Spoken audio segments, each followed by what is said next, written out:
Un matin, je me suis réveillée, je me suis dit que j'ai ressenti que si je n'allais pas le faire, j'allais en mourir. J'avais vraiment une impression physique que si j'allais pas faire quelque chose à ce niveau-là, j'allais en mourir, vraiment.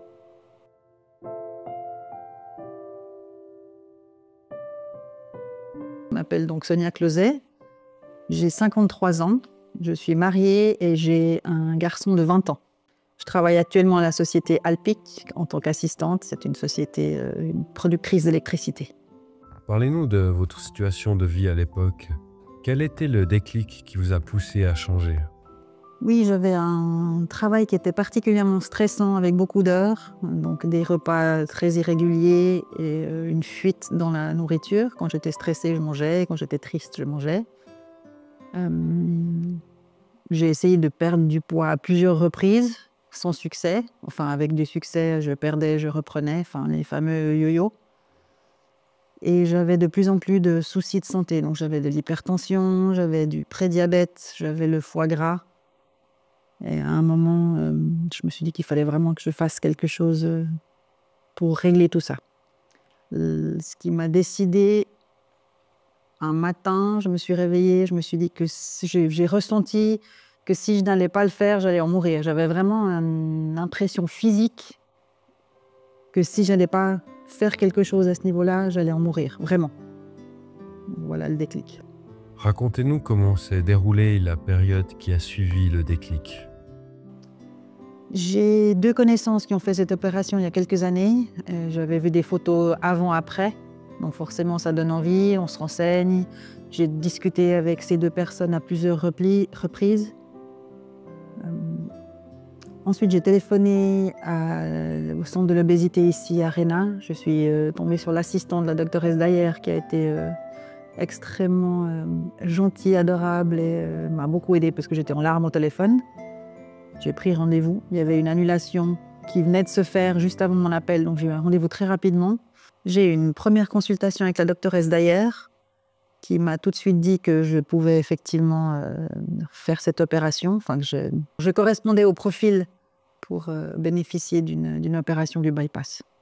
Et ensuite, j'ai commencé, c'est un parcours qui est assez long, c'est 6 mois, et j'avais envie de faire ça tout de suite, au fait.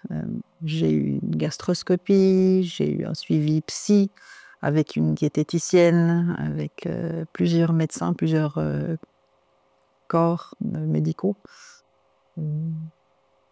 Et au bout de 6 à 8 mois, je crois, je me souviens plus exactement de la date, on m'a dit que c'était OK, puis que je pouvais faire l'opération.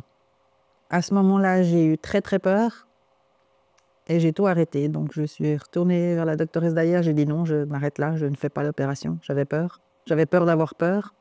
Ouais, j'avais beaucoup de craintes. Parce que c'est l'inconnu, parce qu'on ne sait pas, parce que c'est irréversible, parce que ça fait peur. Donc j'ai tout arrêté, je me suis dit je vais reprendre le sport, je vais recommencer à manger correctement, etc., etc. Et je vais y arriver. Ça n'a évidemment pas marché. Et je dirais 1 année plus tard, j'ai repris contact avec la doctoresse Dayer. Et vu que j'avais déjà tout enclenché et que j'avais déjà l'accord pour faire cette opération, mais en fait tout s'est enchaîné. Est-ce que vous avez été accompagné pour préparer cette intervention? Comment ça s'est passé? J'ai eu beaucoup de discussions avec la diététicienne qui m'a bien aidée de ce qui était juste et faux, ce que je pensais être juste qui ne l'était pas, donc ça a beaucoup aidé. Il y a les 2 semaines de préparation préopératoire qui est très importante pour faire perdre du volume au foie, parce que sinon on n'arrive pas à atteindre l'estomac. Donc si le foie ne diminue pas, ben, ils ouvrent et ils referment tout de suite après. Donc j'étais très très motivée à ce qu'ils ne m'endorment pas pour rien. J'étais bien évidemment très anxieuse. J'étais quelqu'un de très anxieuse de nature. Ça va beaucoup mieux. J'ai demandé une prise en charge aussi par hypnose en arrivant à l'hôpital. C'est quelque chose que vous offrez et que j'ai beaucoup apprécié. J'avais perdu, je pense, 6 kilos, j'ai plus le chiffre exact avant l'opération. Donc tout était mis en place pour que tout se passe bien. Le lendemain de mon opération, j'ai eu des saignements internes. Donc ils ont réalisé qu'il y avait une agrafe qui a lâché. Donc je suis repartie d'urgence au bloc. Là, j'avoue que j'avais effectivement de nouveau peur. Mais l'équipe a été extraordinaire. tout le monde m'a rassurée. Tout s'est bien passé. J'ai fait 1 semaine à l'hôpital, donc 4 jours aux soins intensifs quand même, donc c'était pas rien. Et ça me semble un loin souvenir, mais une bonne chose au fait. Quelles sont les difficultés que vous avez rencontrées après l'opération? Qu'est-ce qui a été particulièrement significatif? Alors j'avais extrêmement peur de manger. Vu qu'une agrafe avait lâché, j'avais peur que quoi que je fasse, il y avait de nouveau peut-être une agrafe qui allait lâcher, ce qui n'a pas été le cas. Le retour était un peu compliqué parce que ici, il y a quelqu'un tout le temps. Donc si on a une question, un doute ou quoi que ce soit, ben, on appuie sur un bouton et quelqu'un arrive. À la maison, ce n'était pas le cas. Surtout que j'étais toute seule parce que mon mari et mon fils, ben, ils étaient loin pendant la journée. J'ai été bien entourée, j'ai des amis qui m'ont préparé des petits repas. Alors on mange vraiment 3 fois rien, comme un petit moineau, mais tout ce qui était mixé, donc j'étais tellement fatiguée qu'elles m'ont fait des petites portions que j'ai congelées, donc ça c'était très, très utile. Donc si vous avez des amis autour de vous qui peuvent vous aider, ça c'est vraiment quelque chose de chouette. J'ai eu mon premier dumping, on en parle toujours pendant les cours, mais tant qu'on ne l'a pas vécu, on ne sait pas ce que c'est. Donc je pense que j'ai dû manger trop gras ou trop rapide. Je pense que c'était au bout de 2 semaines. Je me suis sentie très mal, une chute de pression, tombée dans les pommes, donc c'était assez fort. Maintenant, je connais les signes, donc j'évite. Je commence à connaître comment mon corps fonctionne. Je suis très à l'écoute. Les premiers jours, oui, effectivement, c'était un peu compliqué. Une nouvelle vie, des nouvelles habitudes, et puis faire confiance à son ressenti. Ça, je pense que c'est une des choses les plus importantes. Et depuis, quels sont les changements que vous avez mis en place? Alors déjà, j'ai changé de travail. Donc, j'ai quitté un travail qui était extrêmement stressant, où je travaillais presque 15 heures par jour. Donc ça, j'ai évité le stress. J'ai pris une coach, pas une coach sportive, mais une coach mentale pour m'aider à poser mes limites, à connaître mes valeurs, à savoir quand dire oui, quand dire non, et à comprendre comment je fonctionne. Pour moi, c'était essentiel. C'était pas seulement un changement physique, mais un changement mental. Beaucoup écouter son corps, beaucoup écouter ses ressentis, arrêter de manger dès qu'on a plus de sensation de faim. Je mange extrêmement lentement.